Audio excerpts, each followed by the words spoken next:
السلام عليكم، مرحبا بكم في وصفات مطبخ وئام. ان شاء الله وصفة تاع اليوم تلقاكم بخير وعلى خير ودوام الصحة والعافية.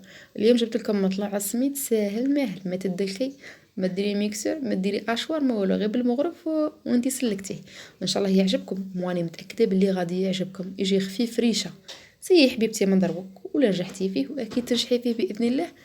اعتمديه في رمضان ان شاء الله، اللهم بلغ رمضان لا فاقدين ولا مفقودين. نبدأ بسم الله على بركة الله. الوصفة واش فيها؟ نحتاج هنا مغرف كبيرة تاع خميرة الخبز، مغرف كبيرة تاع السكر، زوج كيسان كبار تاع السميد. انا درت هاد العبر خرج لي زوج خبزات تاع زوج مطلوعات كبار تاع خبز هذا تاع السميد. ثم تبغوا تعبروا بحاجة كبيرة يخرج لكم اكثر. المهم استعملوا نفس العبر في كاع المواد. زوج كيسان تاع السميد، كاس كبير تاع نفس الكاس تاع حليب دافي ونفس الكاس تاع ماء. وغادي نديرو تاني زوج مغارف تاع زيت، والملح غادي نخلوه للمرحله الثانيه. عندنا نخلطوا كاع هاد المكونات مع بعض ومن بعد كي ناش نديرو نخلوهم يرتاحوا نص ساعه باه نديرو المرحله الثانيه. المطلوع هذا راه ساهل ماهل وراه يشرح روحه مروح. نفوتوا اليوم للقصه تاعنا تاع بنيه.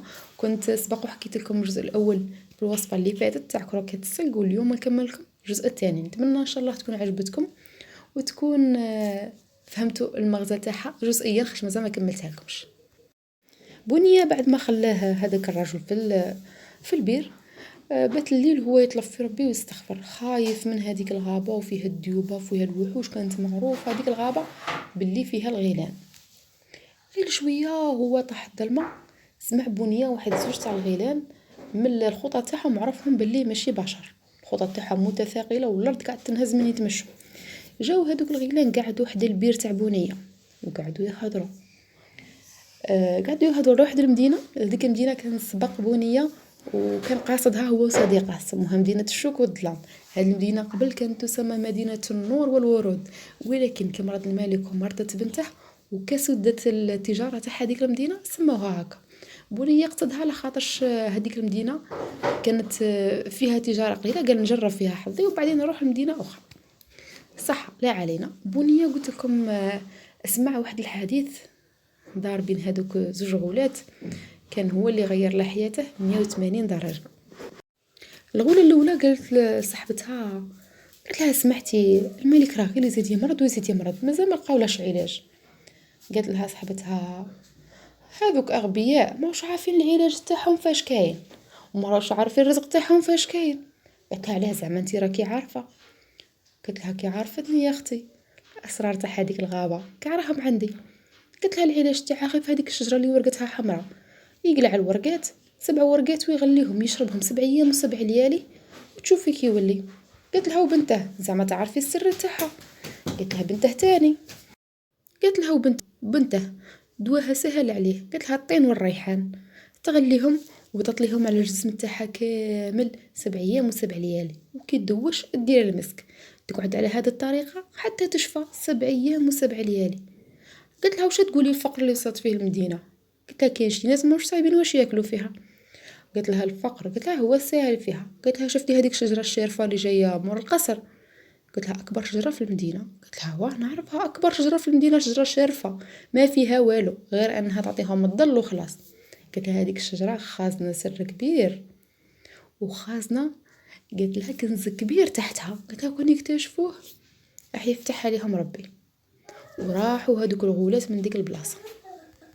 بنيه فرح بالشي اللي سمعه، بصح المشكله كي غادي يدير باه يخرج من هذاك البير. قعد بنيه غير في بلاصته ويفكر ويستغفر ويطلب في ربي يجيب له ناس الخير اللي خرجوه. رقد بنيه في هذاك البير، والصبح على الفجر غير ضربت الشمس افطن بنيه وقعد يستنى كاش ما يسمع واحد فات من تم. غير شويه تفوت واحد القافله تاع التجار قعد يعيط ويا خوتي سلكوني. للاسف ما سمعوش هذوك التجار. غير شويه تاني وسمع هذيك القافله حبست. هذوك القافله كانت ما كمل لهم وكانوا عارفين هذيك المنطقه باللي فيها بير. رسلوا واحد الراجل قال له روح انت البنيه تاعك قويه شويه جبد لنا من هذاك البير شويه ماء. راح هذاك الراجل يجبد من هذاك البير الماء، هو يجبد وجه هذاك البيدو تاع الماء ثقيل. قال معليش راه ثقيل معناتها رافد كميه كبيره من الماء. قال طلعه هو يشوف راجل، نخلع بسم الله الرحمن الرحيم انت بالانس ولا من الجان؟ قال له بنيه لا اله الا الله محمد رسول الله، انا من الانس مانيش من الجان. قال له هاني من الانس مانيش من الجان. قالها طلبي الوحيد، قالها توصلوني لمدينه الشوك والظلام. قال له واش داك المدينه الشوك والظلام؟ قال له هذيك المدينه البائسه واش عندك فيها؟ قال له عندي وصيه لازم نوصلها للملك. قال له واش دخلك في هذا البير من عندك الوصيه رايح دايها للملك؟ قال له كان عندي رفيقي في الدرب، هذا رفيقي اللي كان مرافقني قال له حشاها لي قاسني في هذا البير وسرق لي الزايله تاعي. ايه قال له معليش، قال له في الحياه تلاقوا الناس فيها النيه وناس ما فيهاش النيه. قال له المشكله هذاك بنيتين، انا بنيه هو بنيتين. وجابوها ضحكه. وصله هذاك الرجل، وصلوا بنيه المدينه تاع الملك اللي كان قاصدها. غير وصل بنيه لهذيك المدينه وهو يحوس على الملك وين ساكن. كان القصر باين بطبيعه الحال، لكن لازم يستأذن من الوزير حتى يدخل الملك.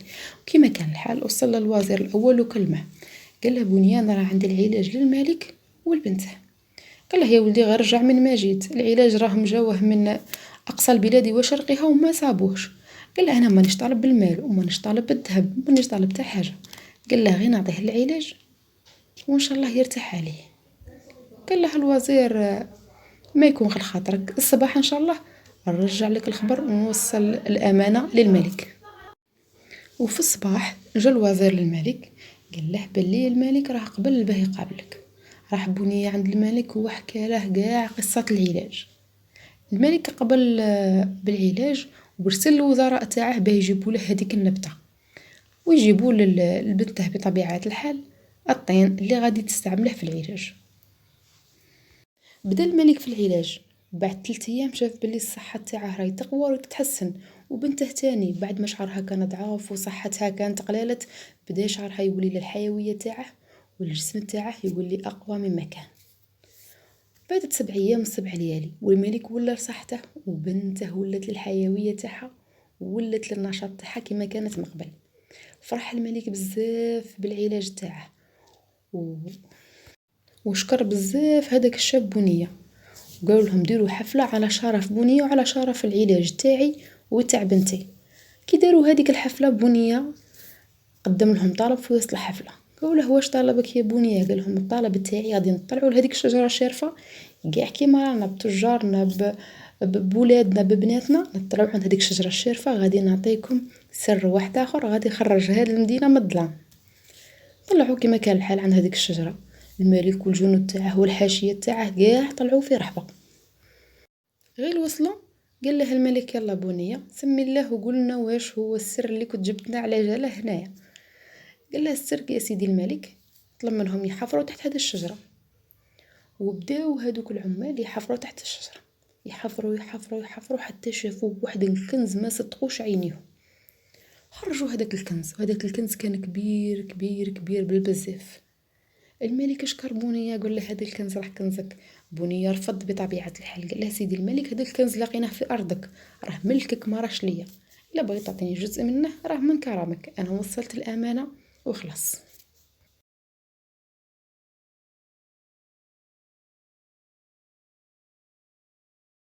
الملك وزع جزء من هذاك الكنز على الحاشيه تاعه وعلى التجار تاعه، والتجاره عاودت حيات والنشاط والروح عاودت ولات لهذيك المدينه. بنيه كان عندها طلب وحيد للملك، وهذا الطلب ندير عرفتوه شهواله. بنيه طلب ايد بنت الملك والملك طبيعه الحال ما ترددش ولو للحظه، عطاه بنته زوجها له. وبعد ما زوجها له حمله بالخير والخيرات، قال له تنجم ترجع لبلادك اذا حبيت، تنجم تسكن عندنا راك ابن وراك واحد منا اذا حبيت. بنيه بغى يولي الوالده تاعه ويوري لها الانجازات اللي ربي لاقاه بهم. القصه تاع بنيه انتشرت في شرق وغرب البلاد، وحتى هذاك بنيتين اللي حشاها له وسمع بها. بعد ما سمع بها بنيتين راح لهذاك البير، قال لهم يا حسره لو كان غير قصت روحي انا وما خليتش بنيه يطيح في هذاك البير. قاس روحها في هذاك البير وقال نستنى في الليل كاش ما نسمع اسرارنا تاني. بعد ما جا الليل بنيتين طاحت عليه الغوله اللي حكت السر لصاحبتها، حسبته هو اللي عاود السر وكلاته. قالت له هذا جزاءك لانك خرجت وافشيت السر تاعنا. كان هذاك هو جزاءه وكان يستحقه. بنيه رجع الوالد تاعه محمل بالخيرات، فرحت به بزاف بزاف بزاف. قلت له حتى والدك في قبره وراح يفرح بك لانك تمشيت بنيتك. خلاصة القول، تمشى بالنية تربح، وتمشى بالحيلة تنفضح. ان شاء الله حبابي تكون قاع نيتكم زينة، وتكون احوالكم زينة، والنيات يبقى يعلم فيها غير ربي. ان شاء الله يا ربي نكونوا من الناس اللي اذا غلطنا نستغفروا، واذا صاحبنا نكونوا نتمشوا نيشان. الوصفة تاع اليوم راهي كملت، ان شاء الله تكون عجبتكم، جربوها وتنجحوا فيها، وتكون سهلة وخفيفة على قلوبكم. ما تبخلوش علينا بالتعليقات تاعكم الجميلة، ولو عجبتكم القصة قولوا لي نزيدكم قصص وقصص وقصص وعبر. وان شاء الله يا ربي نلتقوا في قصة واحدة اخرى، وفي وصفة واحدة اخرى سهلة ومهلة. مع السلامة.